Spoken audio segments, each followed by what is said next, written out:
I've got to make a new intro for that. Yeah. Hey everyone, welcome to the Easy Railcast. This is Mike Glover and this is Drew Thomas. And today I thought we would do something that we've been doing. I want to keep the story thing going, and we're gonna do something a little different. Instead of coming up with stories, you all have heard this term fan fiction. Basically, fan fiction is a thing where people have been doing like all the time. I think some people still write fan fiction. It was all over the place with like Twilight fan fictions, Harry Potter fan fictions, and all kinds of fan fiction. So basically, people come up with like their own stories featuring popular characters from whatever franchise. They're mostly like romantic. They're also kind of weird. Yeah. So they get published to this site called Wattpad, and basically, yeah, that's where all the fan fiction stories go. So yeah. Um. Anyways, we are going to read some from the site on Wattpad, and yeah, some of these some of these are going to be a little bit weird. So yeah. Well, prepare to cringe. Grab a Yep. friend, grab a Yep. snack, and oh, there's Happy Tree Friends. Yeah. By the way, I had these stories saved into my library on Wattpad because for the Zero cast, obviously, and yeah. So I'm gonna read one from Thomas and Friends, Bluey, Simpsons, and Happy Tree Friends. Unfortunately, they don't have one for PB and J Otter. I tried finding one, but they don't have any because I guess it's not popular enough. Yeah, the show is pretty underrated, Yeah. but maybe we could make up like our own fan fiction if possible. Yeah. Anyway, let's go ahead and start with Thomas and Friends Thief on the Rails, written by Alfred the B12 fan. So here we go. We're going to go ahead and start Hopefully these reading. aren't too long. I did, by the way, all of these are short to keep the length of our easy of this easy cast perfect. Yeah. All right, here we go. Rail thieves. Hold on. Rail thieves. Rail thieves. The island of Sordor is a small island just off the coast of the man. Oh, by the way, I think um, we should take turns each story. So I think I'll be reading Thomas and Friends Thieves on the Rails, and Drew will read the next one. Actually, I'm gonna let Drew read this one because I think this is more for him. Yeah, this is the Thomas story, and well, I am Mr. Conductor who narrates the Thomas episodes on Showtime Station. Yeah. You hear shouting, that's my brother. He's playing Fortnite again. So my apologies if you hear shouting. My brother plays Fortnite a lot. Huh. Okay. Okay, now let us begin. Who tells the stories of Showtime Station? Mr. Conductor, that's me. So let me just. The island of Sodor is a small island just off the coast of the mainland of England, and is mostly run by steam engines with a few diesels too. Sodor is one of a kind for being the only railway in the world like it, from the mountains of Coleyfell to Brenham Docks. The island is also famous due to the incredibly popular Railway series, which is a book series written by the Reverend Wilbur Awdry and his son Christopher Awdry. One day, Thomas the Tank Engine arrived at Knapford. "Good morning, Duck," he smiled as he pulled alongside the Westerner. "Morning, Thomas. Have you heard the news?" Duck replied. "What news?" "Apparently, a group of steam engines have been stealing trucks from goods trains to resell their goods," Duck explained worriedly. "From what I've heard, they look like me." "Great Western engines stealing goods?" Thomas was shocked. "Indeed. I hope they don't strike here. I might be blamed," Duck sighed. Your screen is glitching. Oh, that It's looks. glitching. It's okay. Here we go. I think it's good. There we Okay. go. All right. Now, what was I? Oh, yeah. Well, even if they did, I know you would never do that, Thomas reassured. I appreciate that, Thomas. Thank you, Duck smiled. Well, I'd better get these trucks to Harlesboro, he added. With that, the Great Western engine steamed off towards the Little Western branch line. Next page. Here we go. We have a glitch again. Oh man. I don't think it's from my computer though. I think it's from your phone, Uh, right? oh, there it goes again. I've been scrolling. Fix it. Oh. Oh, there we go. It wasn't long before Duck reached Bluff's Cove, where he spoke to Oliver. So they're Great Western like us? Oliver gasped after Duck explained. Afraid so. They are apparently the same class as me, 10 years, with varying paint jobs, and some extra parts or open cabs, replied Duck. Later on, Timothy had delivered a train of china clay to Brandon Docks. Morning, Salty, he smiled. How are things? Are very good, matey. Yar! Salty replied cheerily. Suddenly, they heard a crash in the distance. Bill! Ben! You've knocked my trucks off the line! Shouted an angry engine. Oh, bother, they're at it again. Timothy groaned and went to see what happened. He soon found Bill and Ben crashed into Boco's goods train while shunting away their own plate train. Boco was livid. He was in the middle of giving them a piece of his mind when Timothy pulled alongside. All right, Boco, what happened this time? Timothy asked awkwardly.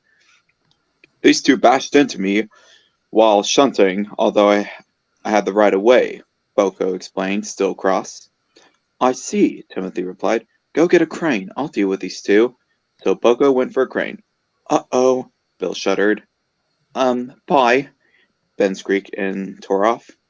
Ben, wait for me, shrilled Bill as he raced after his brother. The clay and goods from both trains had to be loaded into new wagons as the old ones had been damaged. This meant Edward had to come at night for them. Well, that was the plan.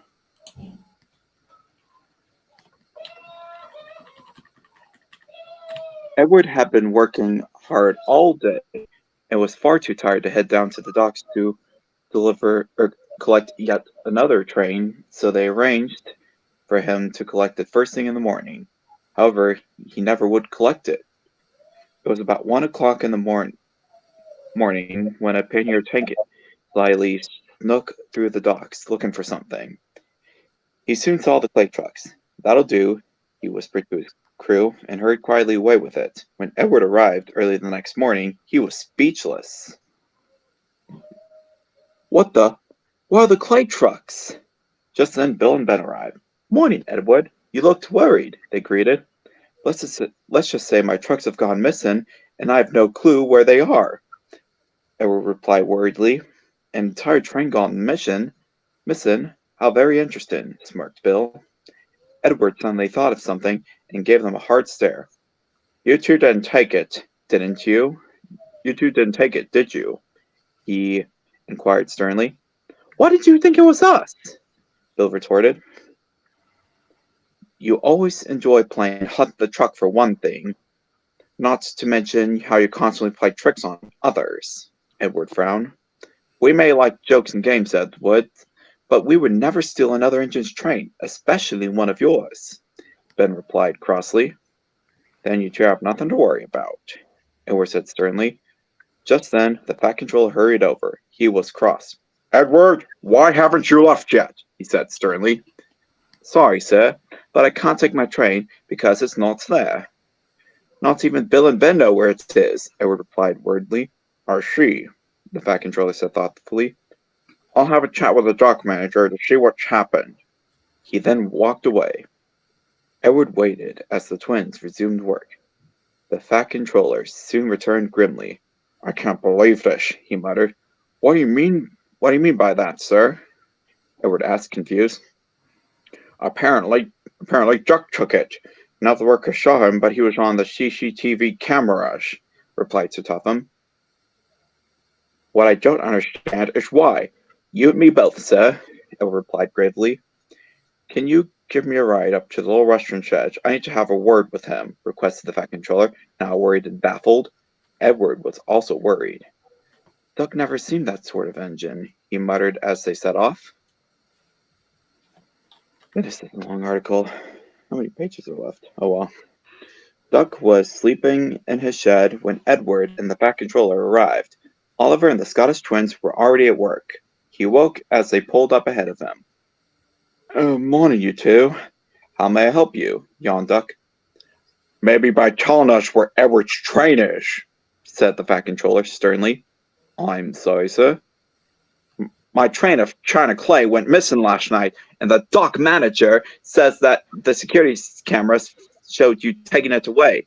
He even showed the Fat Controller, Edward explained awkwardly. I don't know anything, sir, Duck replied, confused and worried. I haven't been to the docks all week. Well, if so, why was I told otherwise? The Fat Controller replied, sternly heading back to Edward's cab. I want to believe you, Duck, but all the signs are pointing it right at you. The Fat Controller climbed back into Edward's cab, and they left a depressed and confused Duck behind. Okay. Duck was soon working hard, but sadly, on his branch line, he couldn't explain what had happened with Edward's train, but he couldn't help feeling bad because of it. I just can't understand it, driver, Duck sighed to the sheds.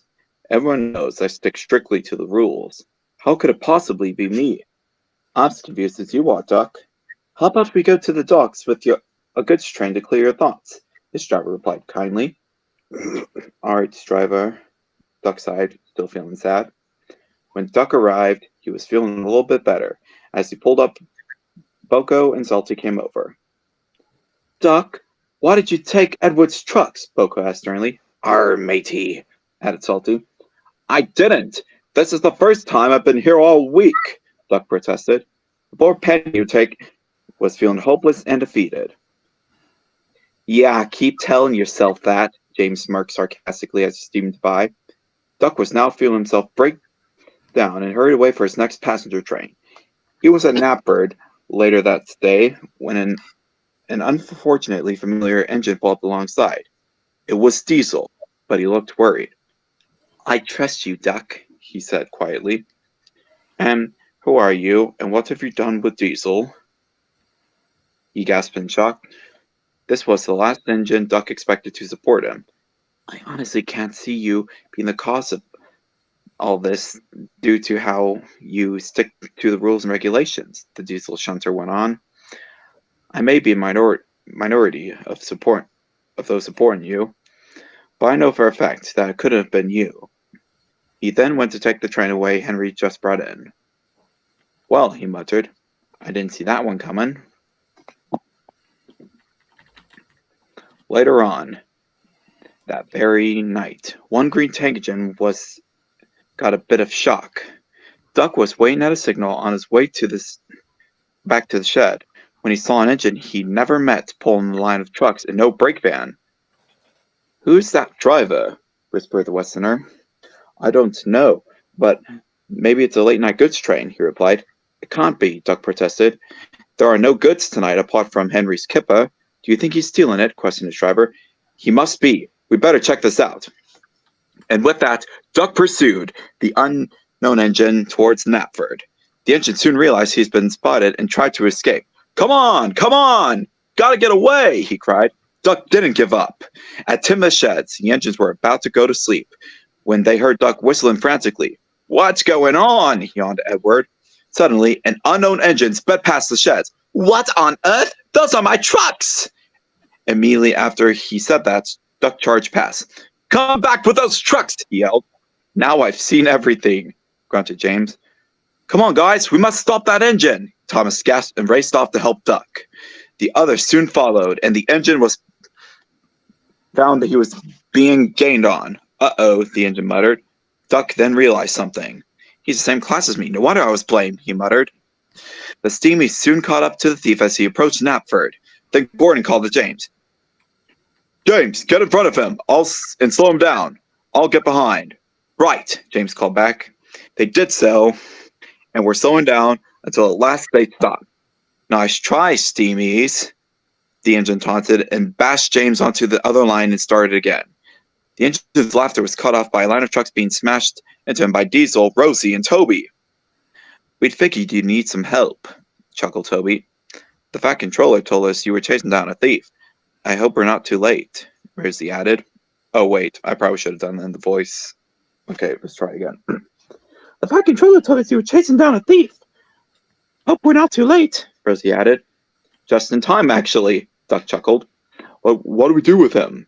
Henry questioned, now looking to the now derailed thief. Where am I? How did I get here? The dazed criminal stuttered. John, are you there? Who's John? Asked Percy. I am. From a gruff voice call from an engine's cab. You, shouted Thomas. So 16th century treasure wasn't enough, so you took our goods. Ah, well, if it ain't me old pal Thomas, chuckled the pirate. It's been a while, hasn't it? Don't call me your pal, Sailor John. You know you tried to manipulate me when I tried to stop you, and you tried to blow me up. Thomas yelled, surprising everyone. The two criminals were soon taken away, and life soon went back to normal. The others apologized. 1 year later, Gordon was at Knapford Station waiting to get his express run. Oh, come on, why can't we leave yet? He fumed. What are you boiler aching about? Duck chuckled as he pulled alongside. There's a 10-minute delay due to maintenance at the suspension bridge, Gordon grunted crossly. Oh no, a 10-minute delay? It's a catastrophe, the world's going to an end, James smirked sarcastically as he pulled in. Worse things could happen to Gordon. Exactly, agreed Duck as he set off. Besides, whatever happens today, there's always tomorrow. The end. Yep. Oh goodness. That ate up like half of our stream time. So we might only have time for like one more story. Oh. Well, hold on. Gotta go back to my library. All right. I think in honor for Happy Tree Friends return, the next one should be Happy Tree Friends. Oh, okay. All right. I think I'll let Drew read the Happy Tree Friends one, and well, that really did eat up half of our stream. I think I'll finish off. I'll finish off the next two. So, Drew, go ahead and read the next one. All right. I parked my car in the driveway of my new house, and I looked at the forest surrounding my house. I quickly loaded my belongings into the empty house. I threw my clothes onto the new bed I had. I saw it was getting dark and locked my doors and went to sleep. The next morning, I walked to the town and straight into a coffee shop. Hi, I jumped at the voice. I'm Petunia. I've never seen you around here. Who are you? I turned towards the blue chipmunk. Oh, what? Okay, Petunia's a skunk. You can call me Hex. He smiled. All right, Hex, would you like hot chocolate? It's very cold outside. I played my scarf a little. Sure. He began walking away. Okay, sir, it'll be ready before you know it. I sat at a table before realizing it. She called me sir. She thought I was a guy. Sir, I like that. I smiled as she came back with it. She stopped me as I reached for my wallet. It's on the house. I saw Petunia blush as she went to serve the others. I sipped on the almost scorching hot chocolate, and it was awesome. I did notice a yellow bunny sat next to me. I turned to look at her and she blushed lightly. Am I that attractive? She wasn't the only one who sat at a table. A red porcupine and a pink bear sat down as well. Flaky as a chipmunk. The pink bear was first to speak. I'm Giggles. That's Cuddles. And my quiet friend is Flaky. What's your name? It was my turn to blush because I get nervous when others crowd me. My name's Hex. It's very nice to meet all of you. Break it up. An orange bear with a large afro leaned on the table. How come none of you talks to me like that? Cuddles looked kind of funny. Because you're a creep, Disco Bear. That's why. Plus, he just moved here. Disco looked at me, slightly disheartened. Heartened. Well, welcome to the party. I'll see you round. I shook my head. Well, he was kind of weird. I watched as he left the shop. I got up after I finished my drink. Bye, girls. Bye, Hex. They all shouted, waving to me. I hope you like the voice choices I chose for the Happy Tree Friends. I might do it. I might use that for like Happy Tree dubs, where I dub Happy Tree Friends with the characters. But anyway, a green bear. Oh, oh wait. I waved back and decided to go for a walk in town. I shivered as snow fell from the midday sky, but I was still warm from the hot chocolate. I looked around at a few houses for a while. A green bear walked up to me and an army get up. Hey Hex, my name is Flippy. Good to meet you. Disco Bear was telling me about how you had girls all over you, and you just got here too. I grinned. Thanks, man. Hey, we will talk some more, but it's getting dark. I'll see you tomorrow. He waved as I began walking home. I like that guy, I thought as I sprinted into my house and shut the door. I hurried upstairs to my room and hopped into bed. As I got comfortable, I made sure that my revolver was still there. Then I finally fell asleep, feeling safe.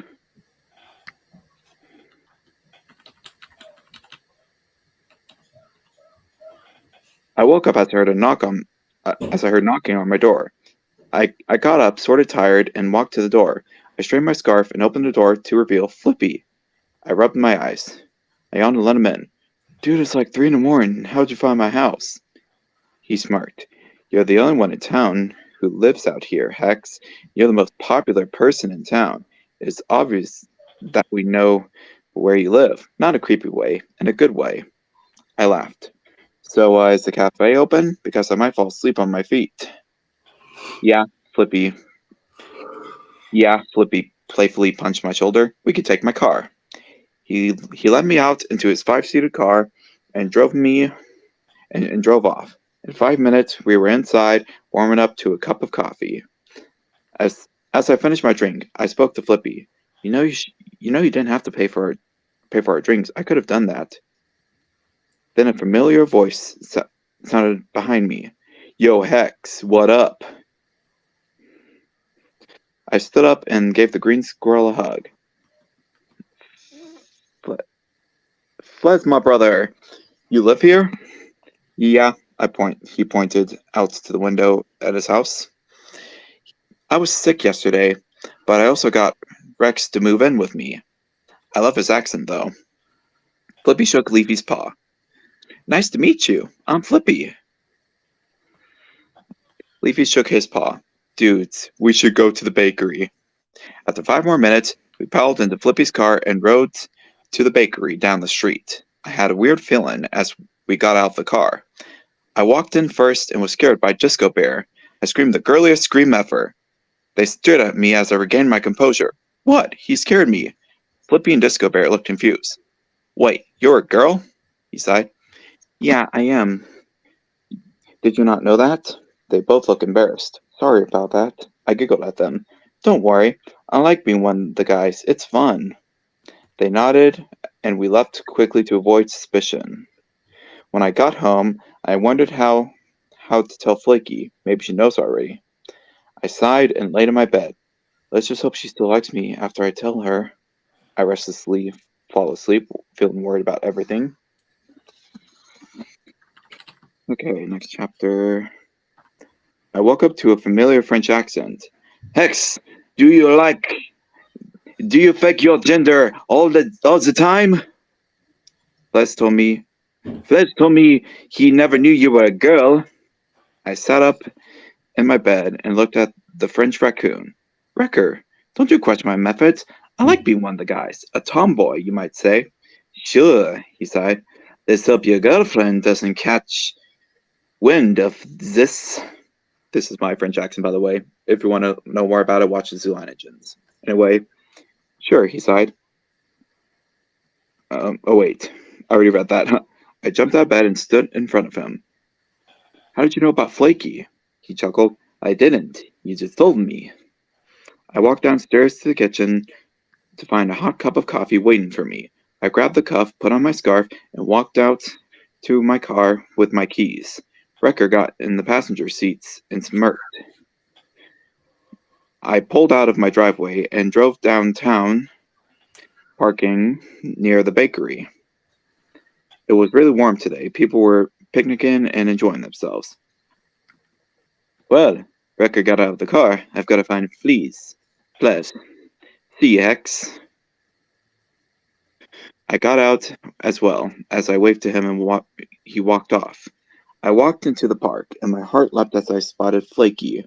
I put my most I put on my most calm face and sat on her blanket. She smiled at me. Hey, Hex. Hey, Flakes. I left calling her that. So, 4th of July fireworks show is tomorrow night. You want to? She cut me off. Yes, I mean, I would like to go with you. I giggled at her eagerness, and we talked about friends and our lives until sunset. Well, she said, as we stood up, I'll see you tomorrow. I quickly kissed her on the cheek. See you tomorrow. As I walked away and got in my car, I saw Giggles and Petunia excitedly talking to Flaky. I drove home and got inside. I practically floated up to my room. I have to tell her tomorrow. I can't wait.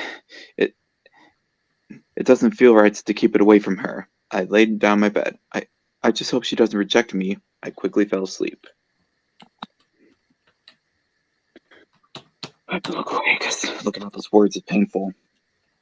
I woke up at 9:30 a.m. I whipped out my cell phone to make sure.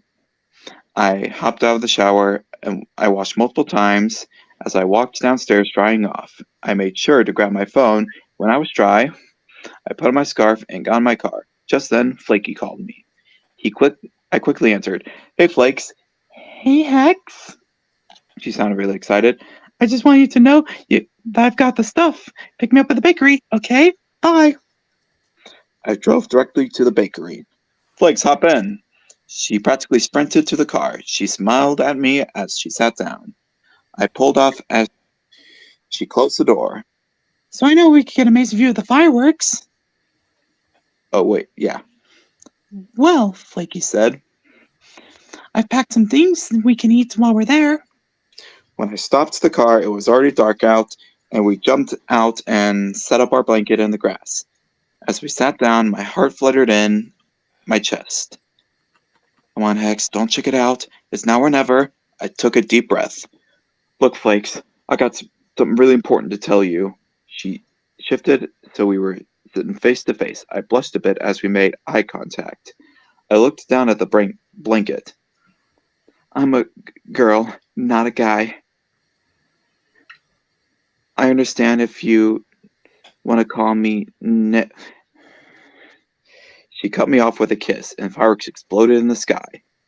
I don't care you're a girl. I still love you. I smiled. Really? So? She wrapped me in a warm hug. When do we tell everyone? I looked up at the fireworks. Let's see if they'll figure out on their own. She giggled as we watched the fireworks for a few hours. We packed up our blanket and got in my car. I pulled into my driveway. I helped Flicky out of my car. She walked up my stairs, and I dropped into my bed, already asleep. Night, Flakes, I said, tucking her and myself into bed. Before I fell asleep, I felt her wrap me in a protective hug. I was asleep in no time. That was weird. Yeah, it was a little bit. Yeah, And we have like a minute. Yeah, but is it okay if we can extend this easy Railcast for tonight? Yeah, we'll extend it. All right. So, because I want to. Oh, my laptop's close to dying. Gotta charge it. That's a sweet story, though. It was weird, but it's still sweet. It makes me want to hug a happy tree friend. Yeah. So okay. Okay, I'm gonna read the one that has been the most read. Inferno, a Bluey story. Here we go. By the way, I still haven't seen Bluey, so I know that they're Australian, so my Australian accent probably isn't the best, but it's probably one of the greatest. You do your best. Ha ha! Stop it, Bingo! Bluey squealed with joy as she played with her younger sister. They had found a ball in the backyard and were now playing a game of dodgeball. Bingo was a nice kid, while Bluey was the average older sister. Bluey, you're not playing fair, exclaimed, as she found that Bluey was hogging the ball a bit. I'm going to tell Mum, she then added on. Bandit dear, you need to quit. Bandit dear, you'll need to quit. Chili put her hands down on the marble kitchen counter, giving an unimpressed and disappointed look. Eh, we have two kids, babe. Can't can't get a guy catch a can a guy catch a break?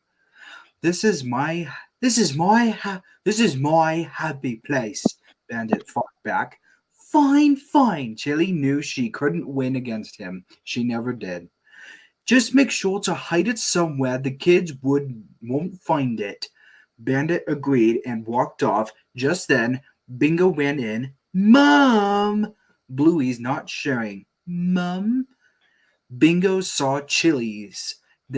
Bingo saw Chili's tears, and it caused her to pause in her tracks.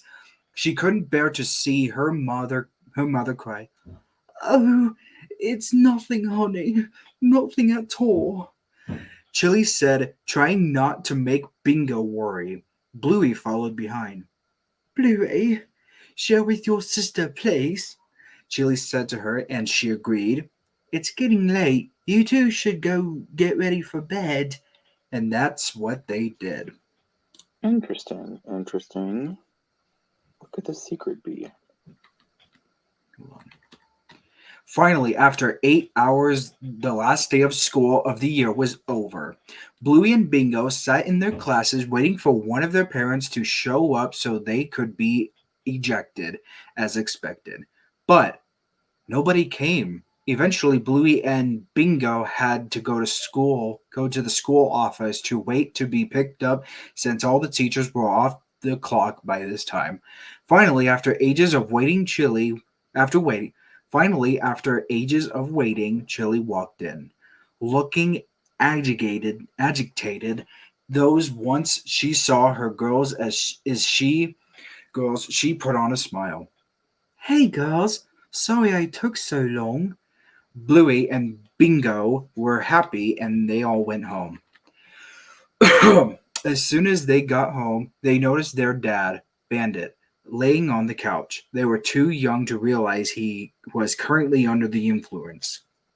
They were sitting down for the afternoon, taking baths and getting into their PJs.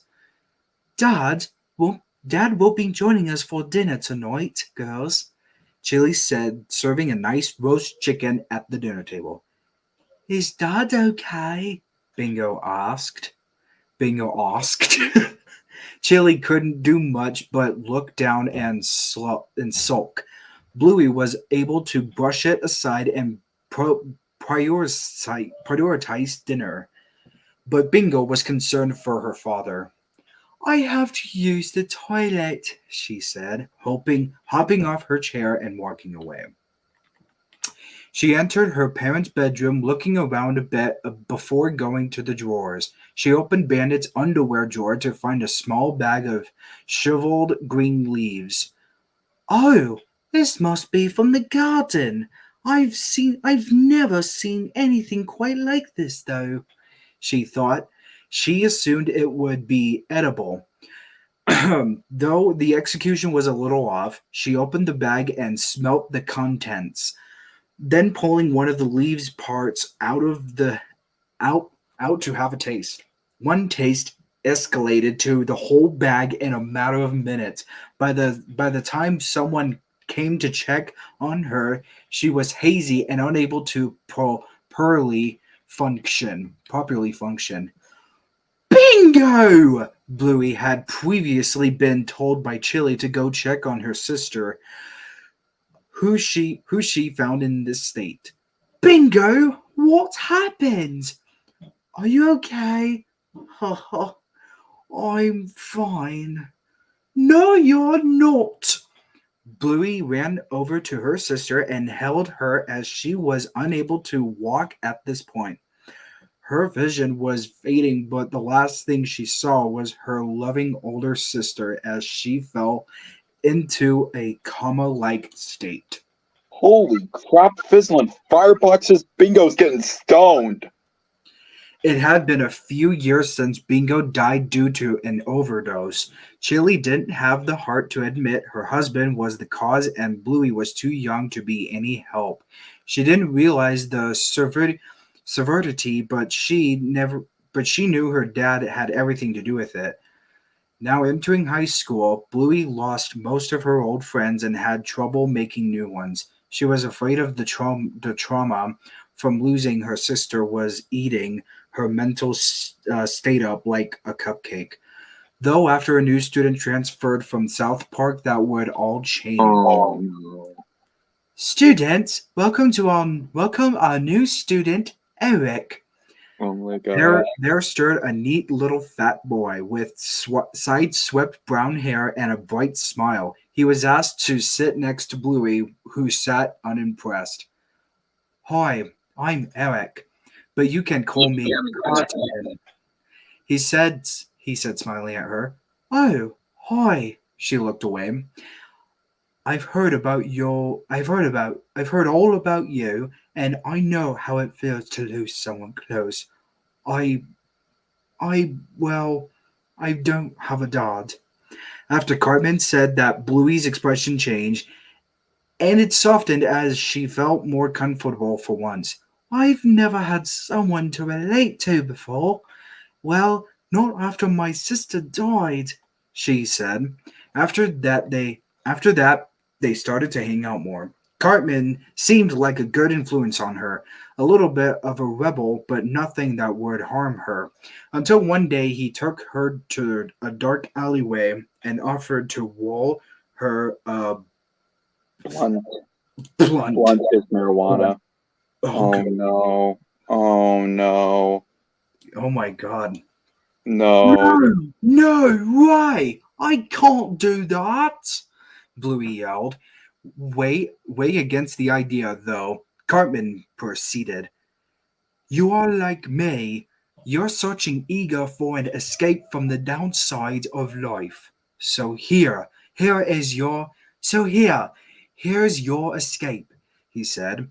Bluey thought about it before agreeing. They spent hours in that alleyway. After that, it became a common thing, then an everyday thing, to the point where she would come home high out of her mind. Bluey dreaded this, but she realized it really was an escape. As much as she wanted to stay away from falling down the same hole her dad did, Chili could see it too. She knew what Cartman was doing to her. She felt disappointed in her daughter. Once again, Bluey hit the blunt and felt herself losing her mind. She hallucinated a picture of her sister, and it made her feel both upset and full of rage. What's the big deal? What's the big deal? Cartman asked, and Bluey blew up. You know, Cartman, you know, Cotman, you may not have you may not have a dad, but I do, and he's the worst thing to ever come for God's creation of life. He's the reason my sister had to suffer, and the reason I stay suffering. You are only feeding into his lies and making me like him. She stormed off, leaving Cartman speechless as she went home. That day, Chili decided to finally sit her down for a talk. Bandit included for backup. Bluey stormed through the door, admitting smoke from her buddy.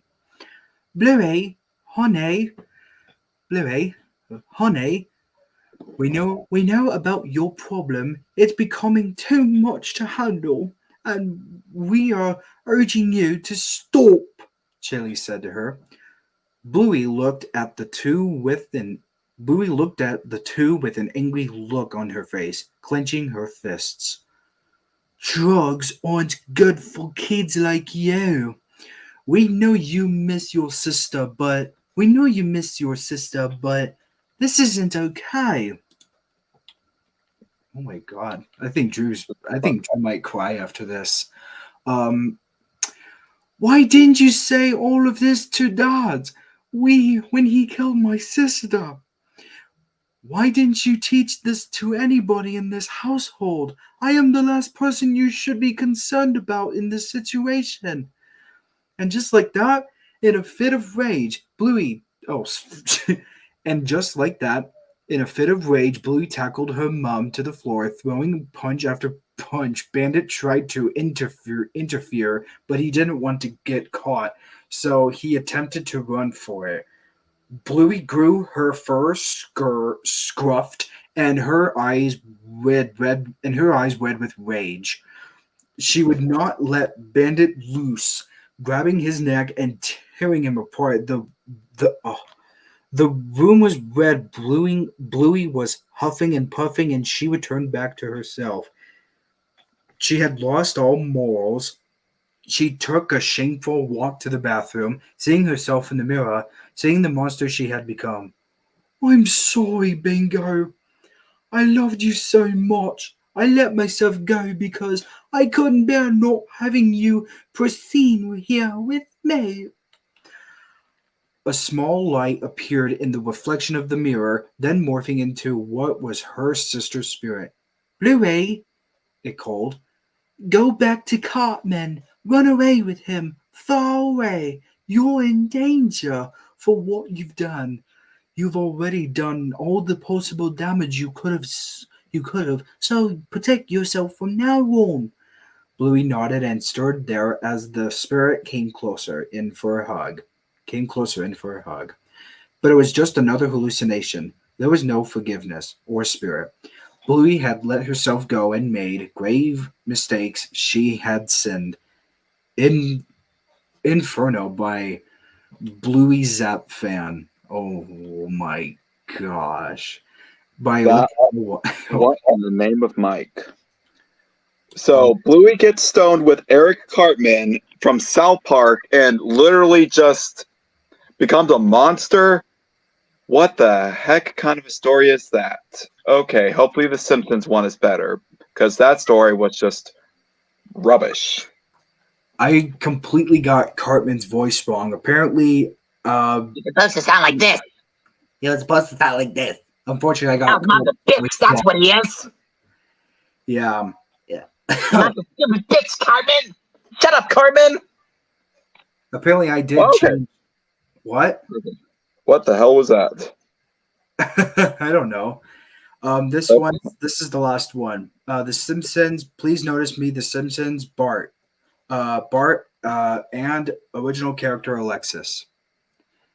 Name Alexis Hathaway, female, 10 years, blah blah blah blah blah. Just all of that. Okay. Hold on a second. I think this is just the introduction.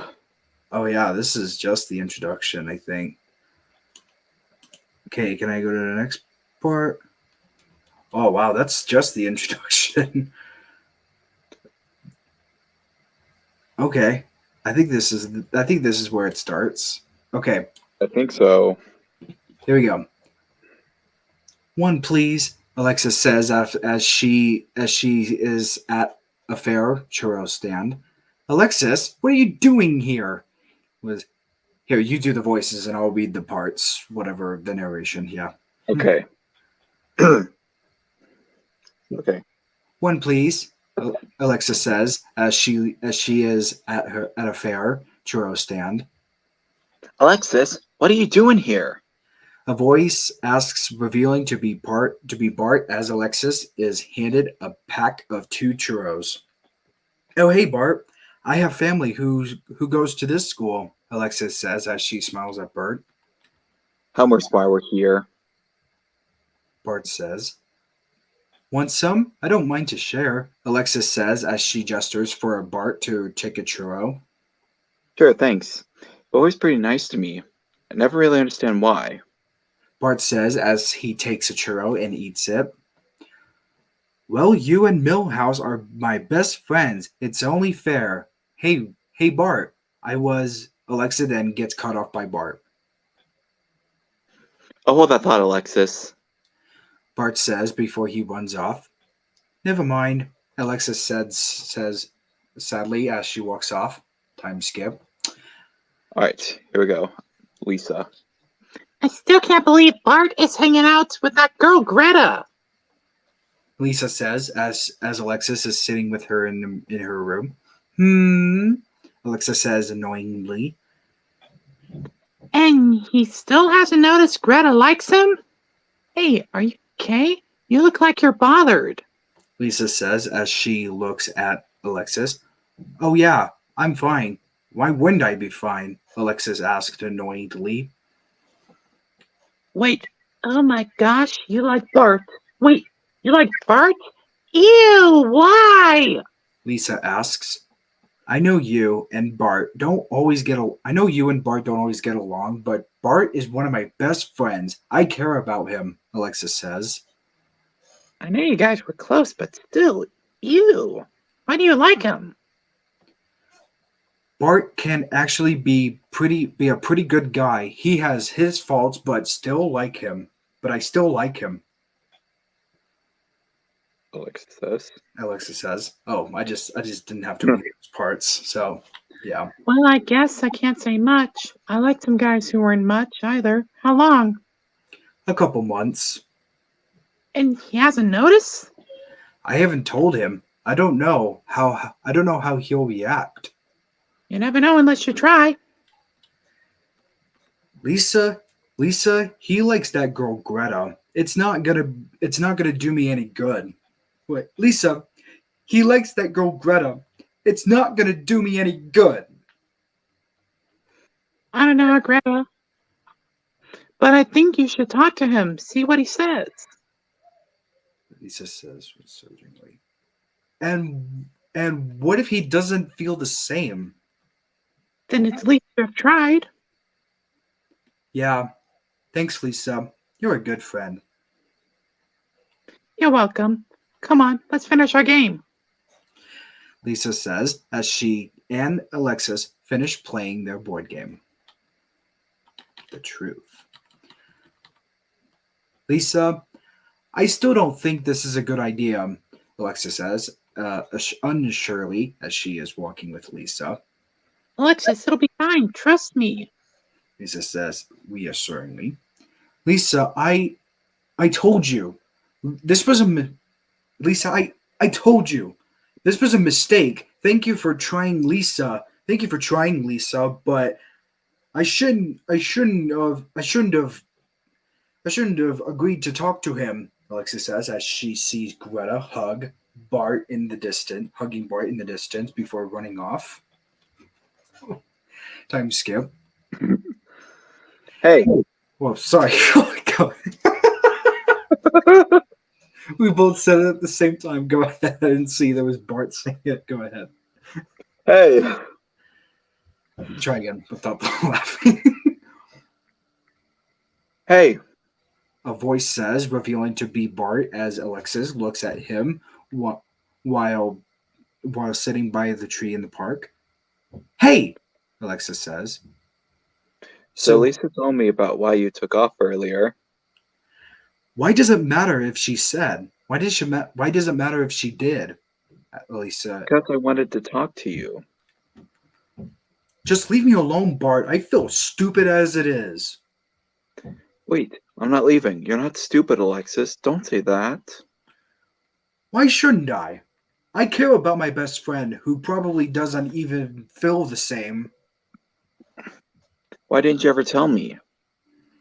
Because I didn't want to let the feeling develop. It was foolish to even let it develop. I don't think it was stupid. Don't lie to me, Bart. I'm not lying. I do actually like you that way. Bart says as he blushes slightly. What about Greta? I don't like her that way. She likes me, but I don't like her. I do like you, Alexis. I can always pull pranks with you and do other stuff. I couldn't with other girls. Bart says as he smiles. Yeah, I guess we do kind of make a good team, Alexis says as he smiles. The best team. Look, I'm not gonna lie, and I know what I'm doing. Um, and say I know what I'm doing, but I don't, because I don't. All I know is I would love to have you as my girlfriend. So what do you say? Can you give me a chance? I'd love to, Bart. Want to go shoot stones at Skinner?